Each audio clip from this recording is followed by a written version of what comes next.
नमस्कार साथियों, आपका इस मंजुल मेदिनी मंच पर बहुत बहुत स्वागत है। जैसा कि आप सब जानते हैं, हम क्लास 11th की NCERT की बुक पॉलिटिकल थ्योरी के सेकंड लेसन यानी कि लिबर्टी पर हैं। कल हमने जाना था कि स्वतंत्रता क्या है या स्वतंत्रता का क्या अर्थ होता है। आज हम इससे आगे बढ़ते हैं। हम इसको अक्षरशः पढ़ेंगे। जहाँ पर समझाने की आवश्यकता महसूस होगी हम ज़रूर आपको बताएंगे। आप ध्यानपूर्वक सुनेंगे। स्वतंत्रता क्या है? इस प्रश्न का एक सीधा सपाट उत्तर यह है कि व्यक्ति पर बाहरी प्रतिबंधों का अभाव ही स्वतंत्रता है। इस परिभाषा के हिसाब से यदि किसी व्यक्ति पर बाहरी नियंत्रण या दबाव ना हो और वह किसी पर निर्भर हुए बिना निर्णय ले सके तथा स्वायत्त तरीके से व्यवहार कर सके, तो वह व्यक्ति स्वतंत्र माना जा सकता है। हालांकि प्रतिबंधों का न होना स्वतंत्रता का केवल एक पहलू है। यहाँ पर एक तो यह बात बताई गई है कि भाई स्वतंत्रता का मतलब क्या होगा कि अगर आप पर किसी तरह का कोई बाहरी नियंत्रण नहीं है, आप अपने निर्णय खुद ले पा रहे हैं, तो मतलब आप स्वतंत्र हैं, है ना। लेकिन प्रतिबंधों का ना होना केवल एक पहलू माना जाता है, यानी एक दूसरा पहलू भी है जहाँ पर कहा जाएगा कि सभ्य समाज में प्रतिबंधों का होना आवश्यक होता है। स्वतंत्रता का अर्थ व्यक्ति की आत्म अभिव्यक्ति की योग्यता का विस्तार करना और उसके अंदर की संभावनाओं को विकसित करना भी है। यानी स्वतंत्रता का अर्थ केवल प्रतिबंधों का ना होना ही नहीं होता, यह भी होता है कि वह व्यक्ति को आत्म अभिव्यक्ति के समुचित अवसर प्रदान करे ताकि वह अपने अंदर की क्षमताओं या संभावनाओं को विकसित कर सके। इस अर्थ में स्वतंत्रता वह स्थिति है जिसमें लोग अपनी रचनात्मकता और क्षमताओं का विकास कर सके। बाहरी प्रतिबंधों का अभाव और ऐसी स्थितियों का होना जिसमें लोग अपनी प्रतिभा का विकास कर सके, स्वतंत्रता के ये दोनों ही पहलू महत्वपूर्ण हैं। एक स्वतंत्र समाज वह होगा जो अपने सदस्यों को न्यूनतम सामाजिक अवरोधों के साथ अपनी संभावनाओं के विकास में समर्थ बनाएगा। यानी सभ्य समाज या स्वतंत्र समाज किसे कहा गया है? जहाँ पर हस्तक्षेप तो कम से कम हो, सामाजिक अवरोध यानी कि बाधाएं तो कम से कम हो, ताकि वह अपनी संभावनाओं का विकास कर सके। समाज में रहने वाला कोई भी व्यक्ति हर किस्म की सीमा और प्रतिबंधों की पूर्ण अनुपस्थिति की उम्मीद नहीं कर सकता। यानी आप समाज में रहते हैं तो आप ऐसी स्थिति की कल्पना नहीं कर सकते जहां पर किसी भी तरह का कोई भी प्रतिबंध ना हो। ऐसे में यह तय करना जरूरी हो जाता है कि कौन से सामाजिक प्रतिबंध न्यायोचित है, यानी कि न्यायिक रूप से सही हैं, और कौन से नहीं, किसको स्वीकार किया जा सकता है और किसको हटाया जाना चाहिए। समय समय के अनुसार प्रतिबंध भी चेंज होते रहते हैं, बदलते रहते हैं। व्यक्ति और समाज के बीच बने केंद्रीय संबंधों को समझकर ही यह जाना जा सकता है कि कौन से सामाजिक प्रतिबंध जरूरी हैं। और यहाँ समाज का अर्थ समूह, समुदाय अथवा राज्य भी हो सकता है, जिसके भीतर, यहाँ पर भीरत वर्ड गलत लिखा हुआ है, जिसके भीतर व्यक्ति मौजूद होता है। मतलब यह है कि हमें व्यक्ति और समाज के बीच के रिश्तों की पड़ताल करने की ज़रूरत है। हमें इनके रिश्तों की पड़ताल करने की ज़रूरत इसलिए है क्योंकि यहाँ पर व्यक्ति को समूह, समुदाय और राज्य का सबसे छोटा अंग यानी कि सबसे छोटी इकाई व्यक्ति को माना गया है ना। अब वो यह कह रहा है कि जब व्यक्ति समाज के साथ कैसे रहता है उसके रिश्तों पर डिपेंड करता है कि प्रतिबंध किस प्रकार के होंगे। यह देखना जरूरी होगा कि समाज का कौन सा लक्षण व्यक्ति को चयन, निर्णय या काम करने की स्वतंत्रता देता है। चयन का मतलब है चॉइस, निर्णय का मतलब है डिसीजन, और कौन सा नहीं। हमें यह तय करने की ज़रूरत है कि कौन सा लक्षण वांछित है, वांछित का मतलब यानी कि होना चाहिए, और कौन सा नहीं। किस लक्षण को दूर किया जाना चाहिए और किसको नहीं। हमें यह भी देखने की आवश्यकता होगी कि जो सिद्धांत हमने तय करने में इस्तेमाल किया कि कौन सा प्रतिबंध जरूरी है, क्या उस सिद्धांत को व्यक्तिगत और समूह तथा राष्ट्र के बीच संबंधों पर भी लागू कर सकते हैं।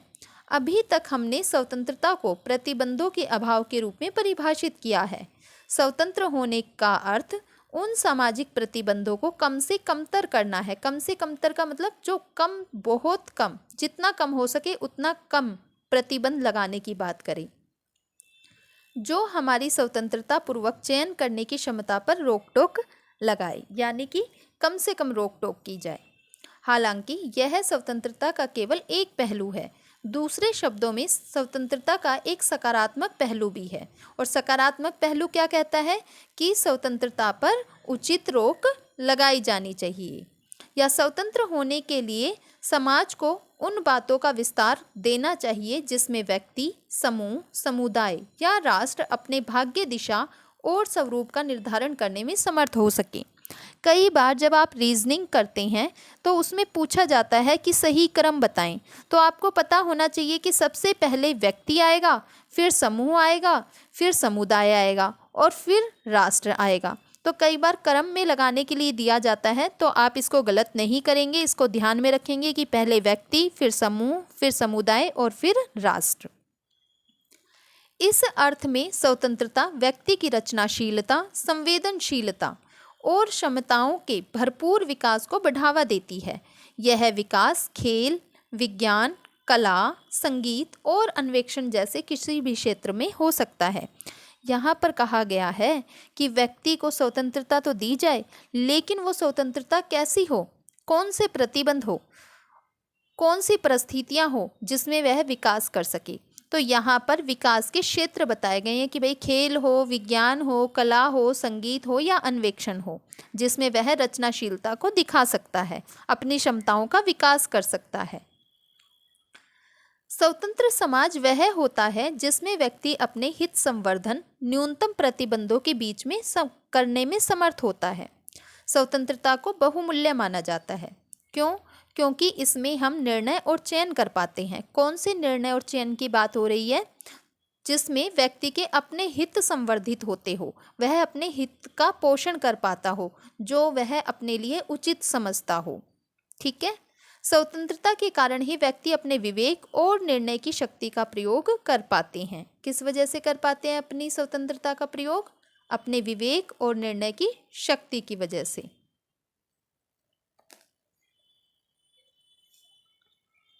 अब हम आगे पढ़ेंगे प्रतिबंधों के स्रोत। व्यक्ति की स्वतंत्रता पर प्रतिबंध प्रभुत्व और बाहरी नियंत्रण से लग सकते हैं। यानी कि प्रतिबंध की बात हो रही है, व्यक्ति की स्वतंत्रता पर प्रतिबंध कब लगेगा? यानी प्रभुत्व मतलब किसी का दबदबा है, वर्चस्व है, वहाँ से लग सकता है। बाहरी नियंत्रण से लग सकता है, सरकार से लग सकता है, किसी संस्था से हो सकता है। ठीक है। जब हम किसी बाहरी प्रभुत्व की बात करते हैं तो वह नकारात्मक होता है, जैसे कि उपनिवेशवादी शक्तियों ने कुछ प्रतिबंध लोगों पर लगाए थे। ठीक है। ये प्रतिबंध बलपूर्वक या सरकार द्वारा ऐसे कानून की मदद से लगाए जा सकते हैं जो शासकों की ताकत का प्रतिनिधित्व करे, यानी जिससे हमें पता चल सके कि यह सरकार बहुत पावरफुल है, यह शासक बहुत पावरफुल है। आपने मुसोलिनी का नाम सुना होगा, आपने हिटलर का नाम सुना होगा, है ना। आपने जार के शासन के बारे में सुना होगा और कुछ उपनिवेशवादी शासकों के बारे में भी सुना होगा, जैसे कि ब्रिटेन, फ्रांस, स्पेन, पुर्तगाल, है ना। तो इन्होंने दक्षिण अफ्रीका में रंगभेद की व्यवस्था में ऐसे ही कुछ प्रतिबंध लगाए थे। भारत, श्रीलंका, जो एशिया, अफ्रीका और लैटिन अमेरिका के जो देश हैं, उन पर ऐसी बहुत से प्रतिबंध लगे हुए थे। सरकार की कोई ना कोई ज़रूरत हो सकती है, लेकिन सरकार लोकतांत्रिक हो तो राज्य के नागरिकों का अपने शासकों पर कुछ नियंत्रण हो सकता है। कब? देखो, यह लाइन बहुत इंपॉर्टेंट है। इसमें क्या कहा है कि भाई अगर सरकार लोकतांत्रिक होगी तो राज्य के नागरिकों का भी अपने शासकों पर कुछ नियंत्रण होगा। केवल शासकों का ही नियंत्रण नहीं होगा नागरिकों पर, इसलिए लोकतांत्रिक सरकार ज़्यादा बेहतर मानी गई है, क्योंकि यहाँ पर जो प्रतिबंध लगाए जाएंगे वह प्रतिबंध समुचित होंगे, ठीक है, न्यायोचित होंगे, यानी कि वह अन्याय नहीं करते होंगे, बल्कि आपको ऐसी स्थितियाँ प्रदान करते होंगे जिससे आप अपना विकास कर सकें। इसलिए लोकतांत्रिक सरकार लोगों की स्वतंत्रता की रक्षा के लिए एक जरूरी माध्यम मानी गई है। लेकिन स्वतंत्रता पर प्रतिबंध सामाजिक असमानता के कारण भी हो सकते हैं। आपसे स्टेटमेंट देकर पूछा जा सकता है कि स्वतंत्रता पर प्रतिबंध सामाजिक असमानता के कारण हो सकता है। दूसरी स्टेटमेंट देगा कि समाज में आर्थिक असमानता के कारण भी स्वतंत्रता पर अंकुश लग सकते हैं। आप सोचोगे आपकी क्या सामाजिक असमानता की वजह से लग सकता है कि आर्थिक असमानता की वजह से? थर्ड ऑप्शन होगा दोनों, फोर्थ ऑप्शन होगा कोई नहीं। तो आप कौन से ऑप्शन के साथ जाएंगे? दोनों के साथ, क्योंकि हम यहाँ पर पढ़ रहे हैं कि स्वतंत्रता पर प्रतिबंध सामाजिक असमानता के कारण भी हो सकते हैं, जैसे कि जाति व्यवस्था में होता है, और समाज में अत्यधिक आर्थिक असमानता के कारण भी हो सकता है कि स्वतंत्रता पर अंकुश लगे। तो सुभाष चंद्र बोस को जब हम पढ़ेंगे तो हमें पता चलेगा कि सुभाष चंद्र बोस ने भी एक ऐसा ही कथन दिया है जिसमें कहा गया है कि प्रतिबंधों को दूर करने की ज़रूरत है, और हमारा इस ओर वो ध्यान दिलाते हैं। आगे है हमें प्रतिबंधों की आवश्यकता क्यों है। यहाँ पर रुकें और कुछ सेकंड के लिए विचार करें कि हमें प्रतिबंधों की क्यों ज़रूरत है। हमने अभी थोड़ी देर पहले ही जाना था कि सभ्य समाज में प्रतिबंध जरूरी होते हैं ताकि एक व्यक्ति दूसरे की स्वतंत्रता का हनन ना कर सके और सभी लोग अपनी स्वतंत्रता का उपभोग कर सकें। हम ऐसी दुनिया में नहीं रह सकते जहां कोई प्रतिबंध ही ना हो। हमें कुछ प्रतिबंधों की तो ज़रूरत है, अन्यथा समाज अव्यवस्था के गर्त में पहुंच जाएगा। क्यों ज़रूरत हुई हमें प्रतिबंधों की? क्योंकि मानव जो है वो विचारशील है, परिवर्तनशील है। मनुष्य के विचार लगभग हमेशा बदलते रहते हैं, और क्योंकि उसके विचार बदलते हैं तो वह किसी स्थितियों में सभ्य हो सकता है, वहीं किसी अन्य स्थिति में वह असभ्य भी हो सकता है। किसी एक व्यक्ति के साथ उसका व्यवहार बहुत अच्छा हो सकता है, वहीं किसी दूसरे व्यक्ति के साथ उसका व्यवहार बहुत बुरा हो सकता है। तो कहीं पर भी किसी भी व्यक्ति से अन्याय ना हो, वह दूसरे की स्वतंत्रता को खतरे में ना डाले। इसलिए हमें प्रतिबंधों की आवश्यकता है ताकि अराजकता की स्थिति ना आ पाए। लोगों के बीच मतांतर हो सकते हैं। मतांतर का मतलब होता है कि दो लोगों के मतों में अंतर हो सकता है, उनकी महत्वाकांक्षाओं में टकराव हो सकता है, वे सीमित साधनों के लिए प्रतिस्पर्धी हो सकते हैं। दोनों व्यक्ति को ही हो सकता है सेम चीज़ चाहिए, लेकिन अगर वह एक है तो मतलब उनका बंटवारा कैसे हो, है ना।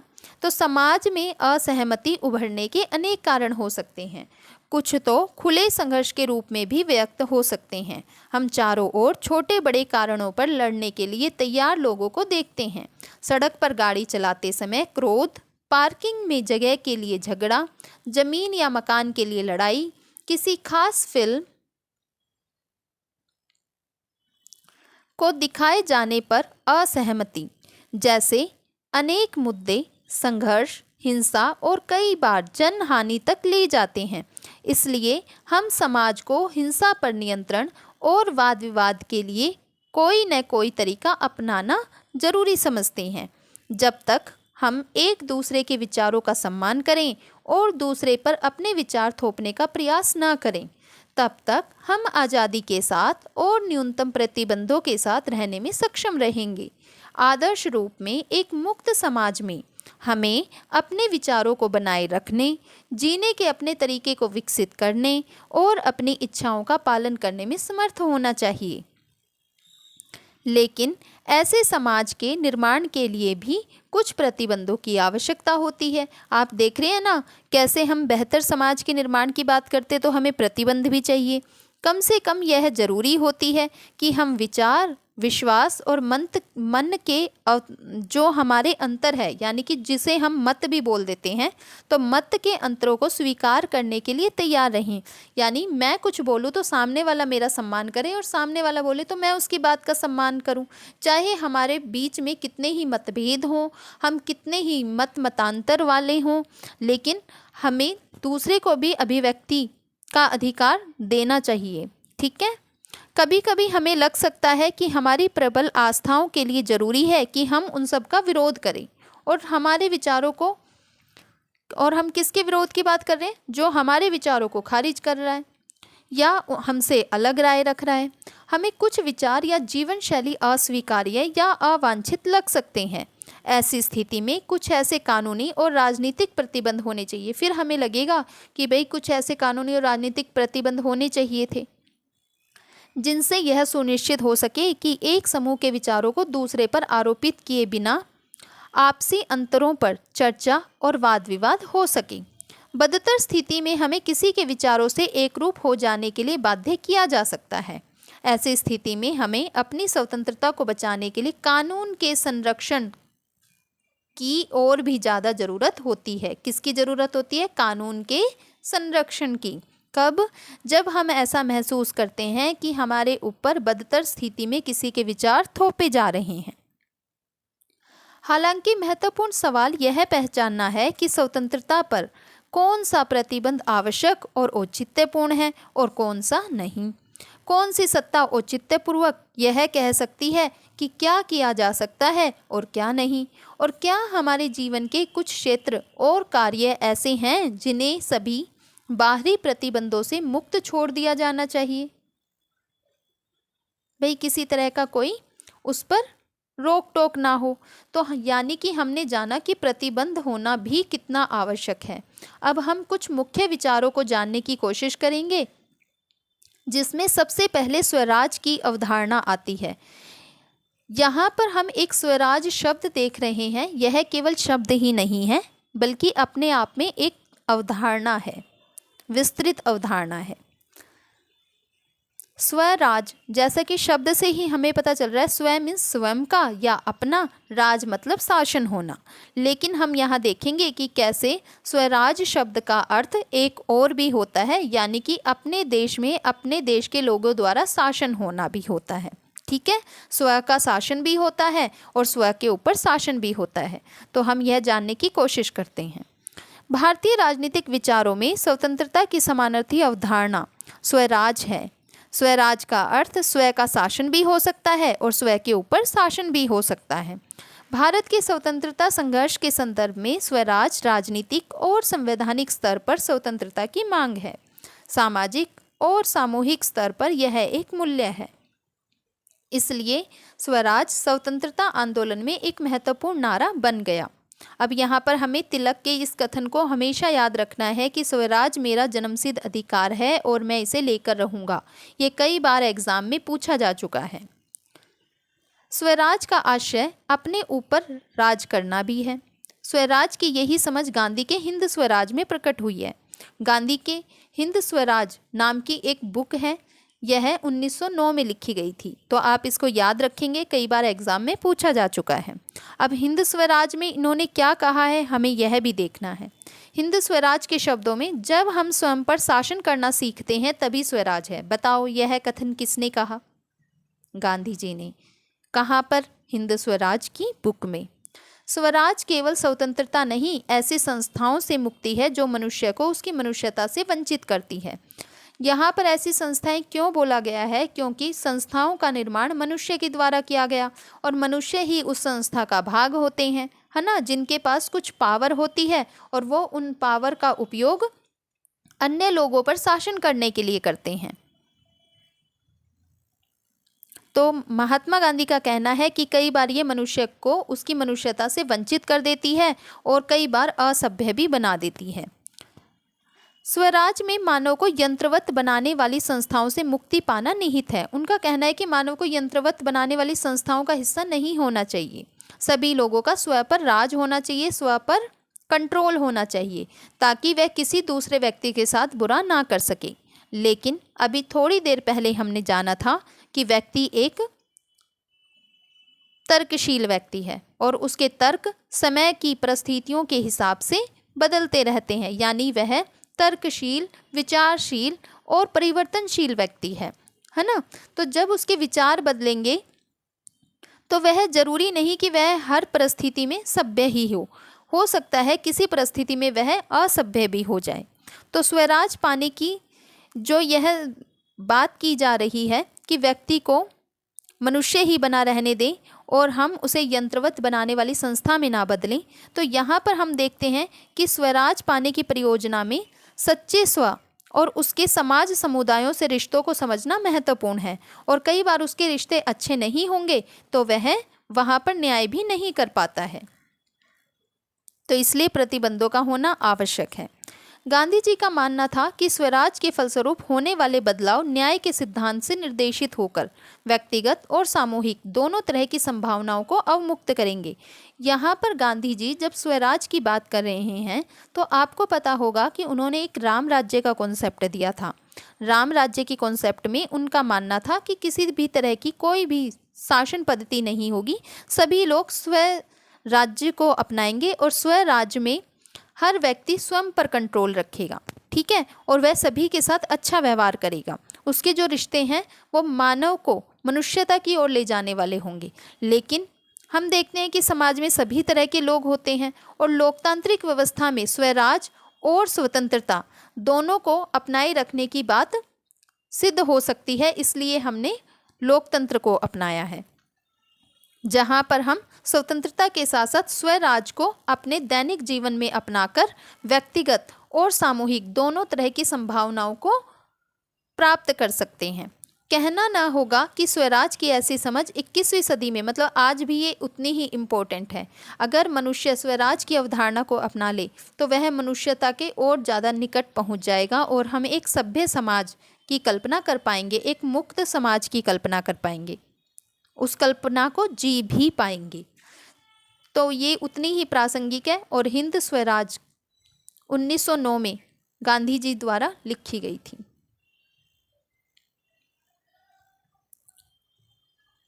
अब हम जानते हैं सुभाष चंद्र बोस के विचार किसके ऊपर? स्वतंत्रता के ऊपर। यह भी उतने ही इम्पोर्टेंट है, इनका अपना महत्व है। यदि हम विचारों में क्रांति लाना चाहते हैं, क्रांति मतलब अपने विचारों में बदलाव चाहते हैं, तो हमारे पास पहले एक ऐसा आदर्श होना चाहिए जो हमारे पूरे जीवन को एक उमंग से भर दे। और वह उमंग क्या होगी? वह आदर्श क्या होगा? वह होगा स्वतंत्रता का आदर्श। लेकिन स्वतंत्रता एक ऐसा शब्द है जिसके बहुत सारे अर्थ हैं।